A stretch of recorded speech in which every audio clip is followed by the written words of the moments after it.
South zone میں smart کار متعارف کرانے کی تجویز۔ اسمارٹ کار انسداد جرائم میں مؤثر ہتھیار کا کام ادا کر سکتی ہے۔ ڈسٹرکٹ ساؤتھ میں امن و امان کی صورتحال اور جرائم کے خلاف پولیس اقدامات پر مشتمل ایک جائزہ اجلاس کا انعقاد کیا گیا۔ اجلاس کی صدارت آئی جی سندھ غلام نبی میمن نے کی۔ اجلاس میں ڈی آئی جی ساؤتھ نے امن و امان کی موجودہ صورتحال سمیت جنوبی پولیس کی جرائم کے خلاف حکمت عملی اور لائحہ عمل پر بریفنگ دیتے ہوئے ماڈرن تکنیکس اور آلات بشمول ہائی پاورڈ کیمراز، تلاش device, digital communication system, internet اور باڈی کیمراز جیسی سہولیات سے آراستہ اسمارٹ کار متعارف کرانے کی تجویز پیش کی۔ انہوں نے مزید کہا کہ اس اقدام سے کرمنلز کی نہ صرف حوصلہ شکنی ہوگی بلکہ عام شہریوں میں احساس تحفظ کا شعور بھی اجاگر ہوگا۔ دوران briefing D I G south نے شعبہ تفتیش، cell phones recovery unit, case files کی تیاری کے رومز سمیت شاہین فورس کے جملہ امور و اقدامات کے بارے میں بھی بتایا۔ آئی جی سندھ نے ساؤتھ کے مختلف علاقوں میں سی سی ٹی وی کیمراز کی تبدیلی کے حوالے سے جامع سفارشات ترتیب دینے کی ہدایات دیتے ہوئے ڈی آئی جی ساؤتھ کی اسمارٹ کار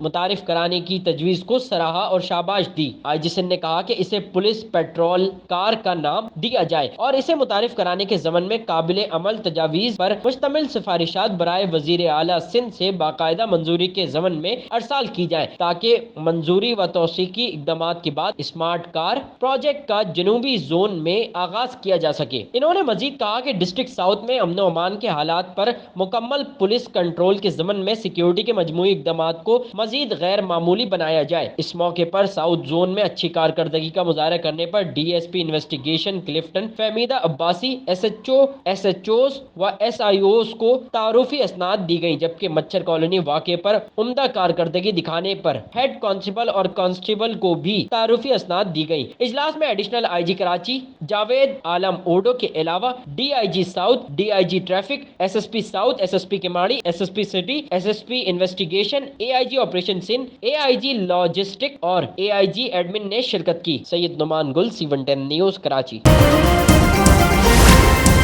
C110 نیوز، خبر کی اصل خبر۔